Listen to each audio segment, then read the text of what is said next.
Hi, and welcome to a video on kinematics, specifically Freefall. You might recognize this graph from homework. We've already used it before, but we're going to take a look at it in a slightly different way.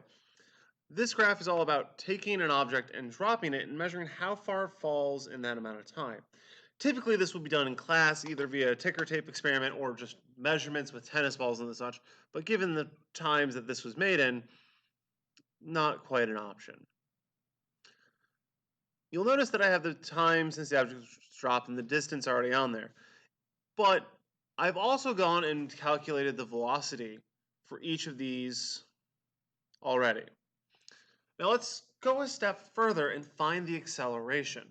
This acceleration for a falling object, one that falls without any air resistance, as opposed to, say, a sheet of paper, which will catch the air, works for any object. It could be a water bottle. It could be a remote. It could be your phone. Typically, I do this with tennis balls. But when we go through and do this, what we find is that if we find the acceleration, if we just get this to calculate it for us, we find that this difference is 9.7, 9 point something, 9 point something all the way through. If I take the average of all these values, I get 9.8.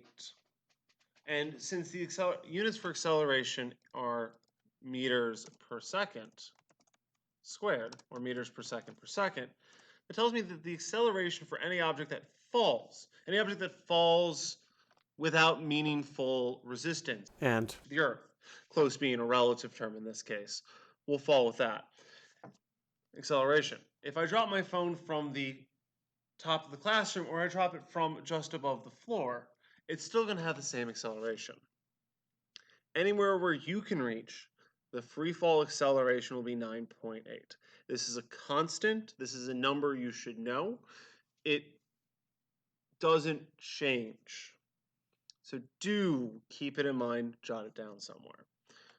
What we need to talk about now, though, is how this works in problems and what we might see in problems. before we look at math, however, let's address a misconception. Now, one of the first problems we have when we talk about free fall is that no one really believes everything falls at 9.81. Yeah, sure, you say that, but it doesn't hold out. So I have a textbook and a pad of sticky notes. And I'm gonna let them go at the same time. And if we just let them drop, they hit at the same time. Now, there might be some deviations in the video based on the fact that I can't drop things perfectly at the same time, but it's so close. That I hope you believe me when I say that they're the same. If you don't, go watch the video frame by frame and try to be generous with the fact that I can't drop things at the same time to save my life. But people inevitably say, what about a sheet of paper? Because when I drop the two of these, we know which one's going to hit first. The book's going to hit first because the paper floats and flits. Ah, not all things fall at the same speed, you say. But that's because all things accelerate at the same speed, provided that there's not air to get in the way. The air stops it from it. So to demonstrate this, I've got a sheet of paper and a textbook, and I'm going to drop it. Ready? See? They hit at the same time. There's no problem there. There's no worry. Oh, I can already hear you yelling now. They're not hitting at the same time, or more likely they are hitting because the book is pushing the paper down. So what happens if I flip it? Okay, paper's on top, book on bottom. The paper should float out of the way, right? There should be no reason why these will hit at the same time, unless everything falls at the same rate.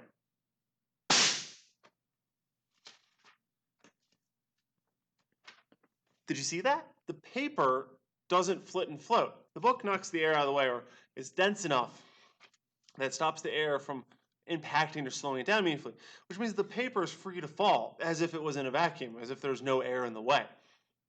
So what we see is this holds up.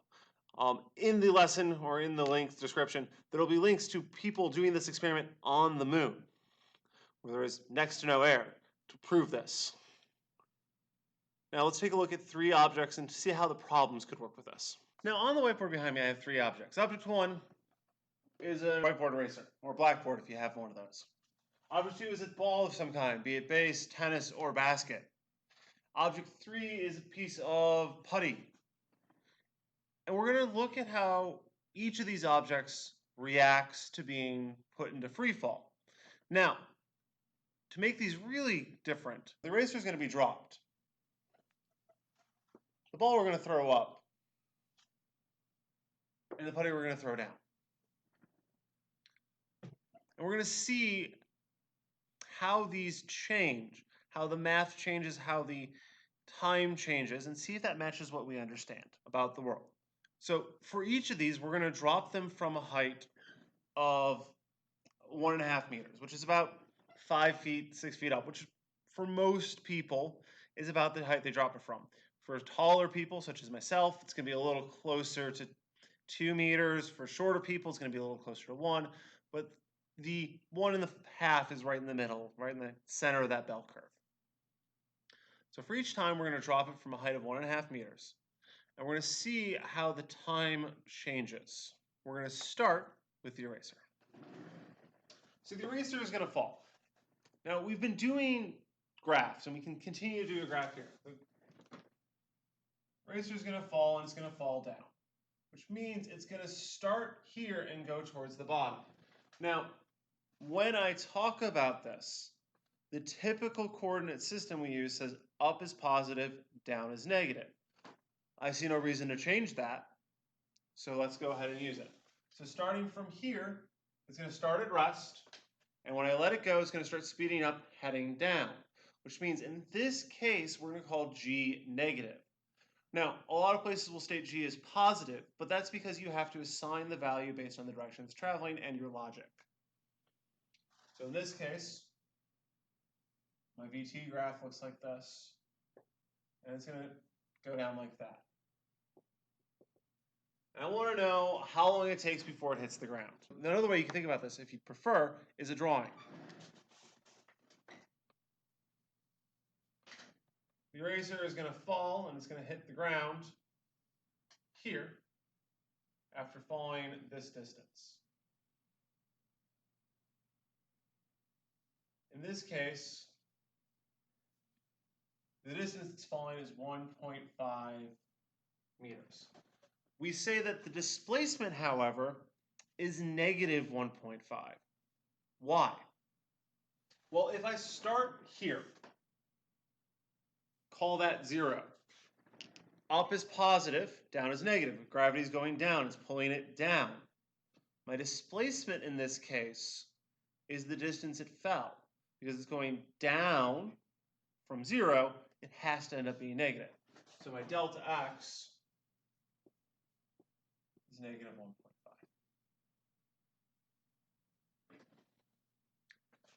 Regardless of how you think about it, how you handle it, that's how this one ends up. So now that we have our graphic organizer, what are our givens? I want to know how long this takes before it hits the ground. How long is t? That will be my unknown. But my givens, well, I have a delta x.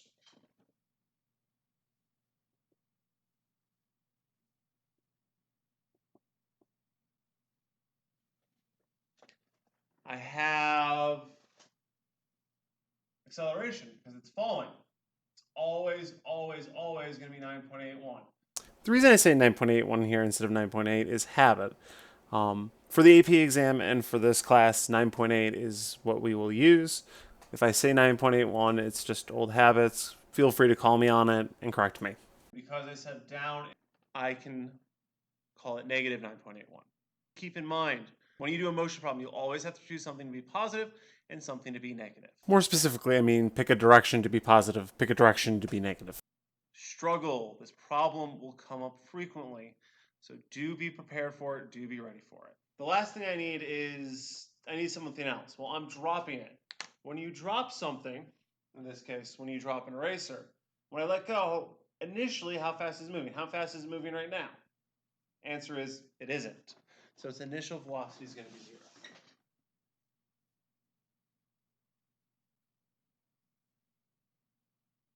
My unknown, as I said earlier, is how long, or t.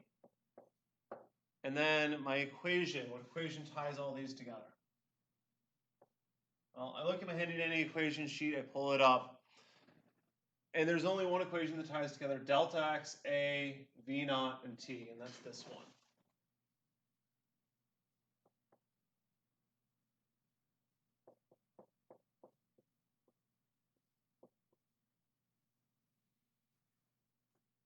I'm solving for t. There's three schools of thought about this. The first is there's t's in two spots. It's going to be a quadratic. Don't even bother. Just plug in the quadratic, move on with your life. And that works. That really does work. But let's talk about the other two. The second is if you plug in your numbers first.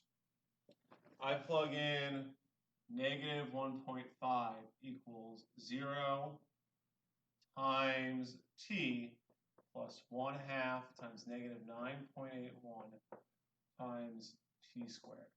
I'll notice that the 0 falls out, which will give me negative 1.5 equals negative 1/2 times 9.81 times t, just moving the negative to the outside, times t squared. At which point I can solve it from here. That's also fair and valid. What I will typically recommend, especially for AP students who have to rearrange things, whenever you're adding or multiplying by 0 or multiplying by 1, plug those in right off the bat. What I mean is this v initial is 0, which means this term is going to go away. So when I need to solve this symbolically, I just am going to solve this because I got rid of this because this is 0. Again, how you do this doesn't particularly matter much as long as you're consistent and understand why. Regardless, I'm going to finish this out symbolically because that is what the AP students need. Sorry, regulars. So multiply both sides by 2 to get delta x equals a t squared. 2 delta x over a equals t squared. T equals the square root of 2 delta x over a. Now, because we're taking the square root, we're going to get a plus or minus here. And unlike math, where we would report both answers, in physics, we only really care about one of them. The rest of them will fall out. How we determine that depends on our ability to use logic. Struggle for some, but it should make sense. So what we'll end up doing here is we'll plug in our numbers, and we will get square root of 2 times 1.5 divided by 9.8, which if you plug that in a calculator, you get t equals plus or minus 0.55 seconds. Now, there are two answers there. We have positive and negative. We need to get rid of one because in reality, if I were to drop this, it doesn't hit the ground at 2 different times. It only hits the ground once. And logic is what gets us through here. Because logically, if time 0 is when I drop it, could it be on the ground at a negative time? The answer is no. So while in math you'd report both answers, here all we care about is the one that makes logical sense, which in this case is the positive answer.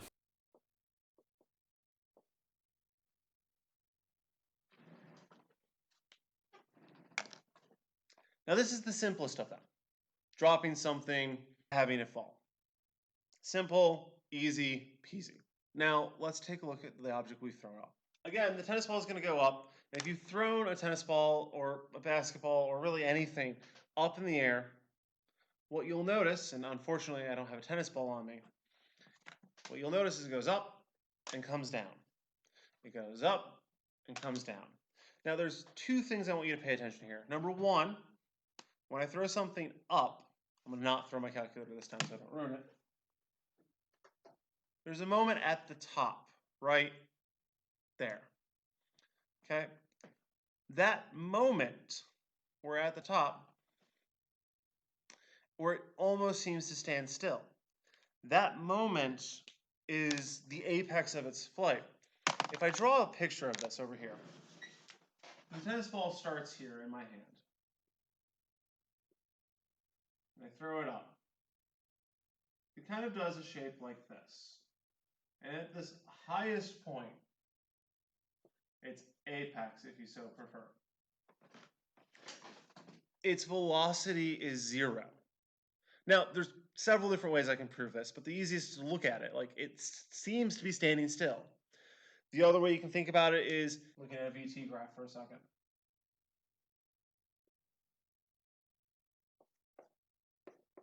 It starts going up, which is a positive velocity, and then Gravity pulls it down, giving it a negative acceleration. and notice how there's a spot right here where it crosses that x-axis, where it equals 0.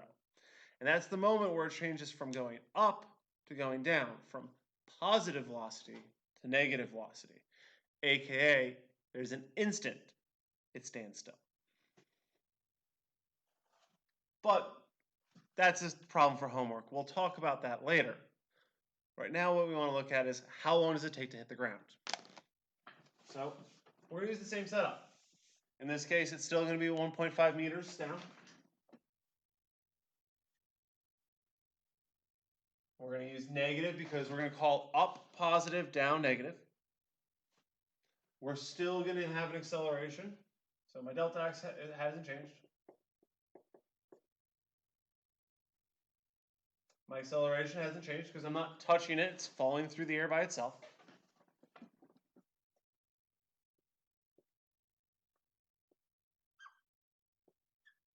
The only thing that's changing is its initial velocity. In this case, I'm throwing it up. I'm giving it an initial velocity. What is that? Well, it depends on how hard you throw. One of the homework problems will ask you to time how long it takes you once you throw a tennis ball or object for it to reach the ground so you can determine your initial velocity. But in this case, I'm going to give it to you. We're going to say it's 2.5.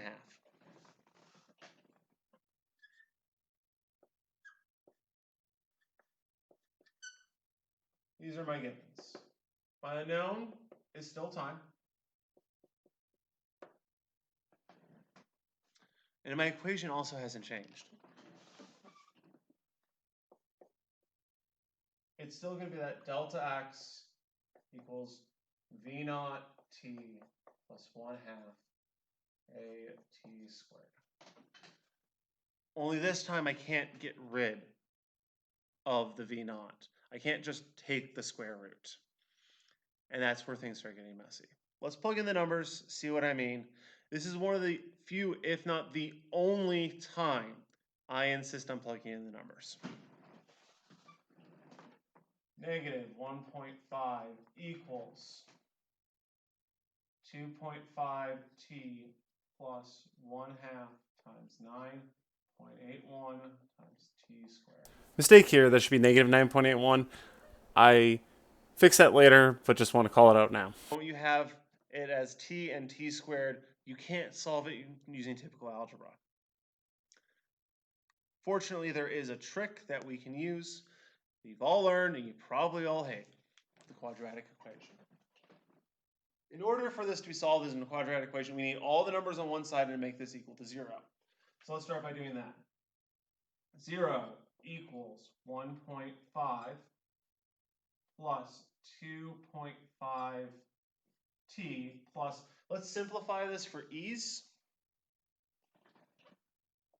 9.8 Finally caught myself, gonna fix it. plus 9.8 times 1/2 is 4.9. Again, this should be negative. I'll fix it later, but just want to be clear now. Once you have it in quadratic form, the form like so, it becomes very easy to plug in. You just need to identify your A, B, and C. Some people struggle with this. The trick I use is whatever is next to the variable squared, x squared, y squared, t squared in this case, is your A.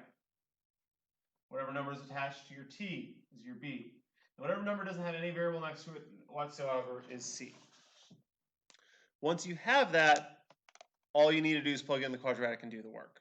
If you have a fancy graphing calculator, there's some shortcuts I can show you, or you can look up on how to solve quadratics automatically. But typically, it's just going to be doing the work and minding the parentheses. If you've ever forgotten the quadratic equation, I always do to pop goes the weasel. I apologize for my lack of musical talent. X, or in this case t, is equal to negative b plus or minus the square root of b squared minus 4ac all over 2a. Again, apologize for my bad singing. From here, it's just plug it in and try it out. It gets a little messy. I'm going to speed through this. And two things here. I made a mistake, first and foremost. Firstly, I forgot to include the negative sign here, which would cascade through. When you plug it in, also make sure you include your negative on the bottom. I also designate which one's the positive sign and the negative sign so I can keep track. Otherwise, I screwed up in my head. But either way, I'll get two answers. The first is negative 0.35 seconds. Again, negative time doesn't quite make much sense, so we're probably throwing that one out, but we're going to check the other one just to be sure. The second one is 0.86 seconds. That's when I put the negative sign in. Now, it doesn't make much sense for it to have a negative sign be bigger, but then you remember that you're dividing by a negative number, which will flip everything around. Either way, this one goes away, not useful. Tell me that my time is 0.86 seconds. So think about it for a second, right? If I drop this versus if I throw it up in the air, which one takes longer to hit the ground? Well, does the math support what we see? Yeah, math matches our reality. Awesome. Object 3.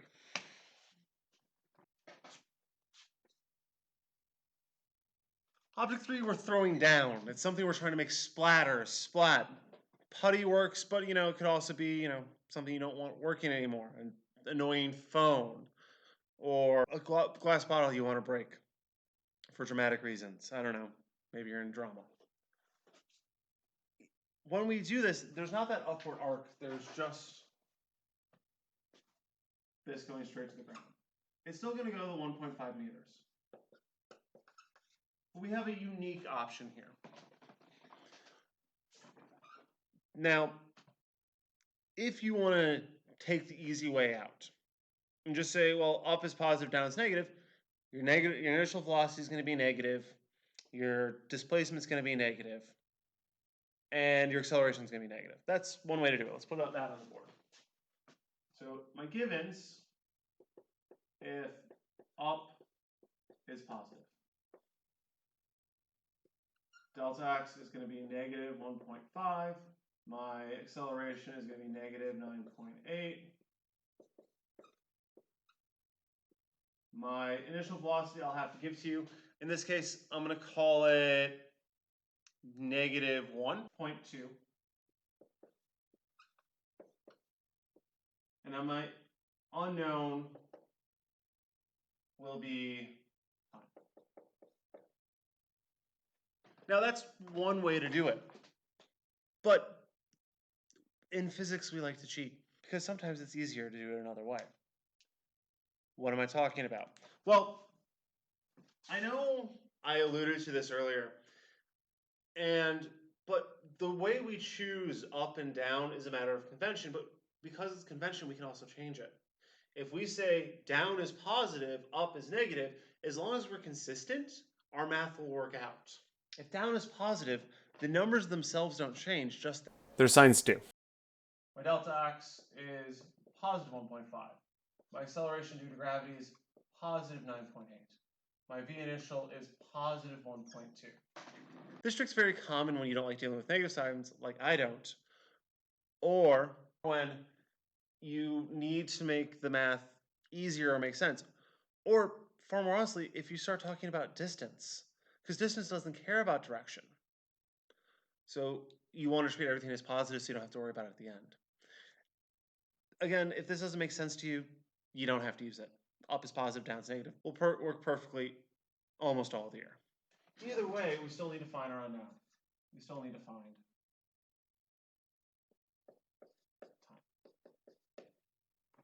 What is time? Well, pause, come back, give it a try again.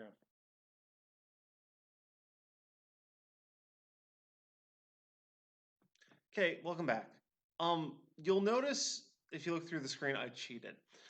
I didn't want to do the quadratic again, and I wanted to show off a way you could get around it and explain why you may or may not want to. So, if you'll notice, instead of solving for t, I solved for v first.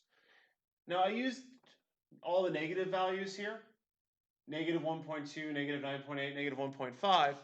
But when I take the square root of this, I get negative and positive 5.5. And I can't just throw out one answer because I have to think about it.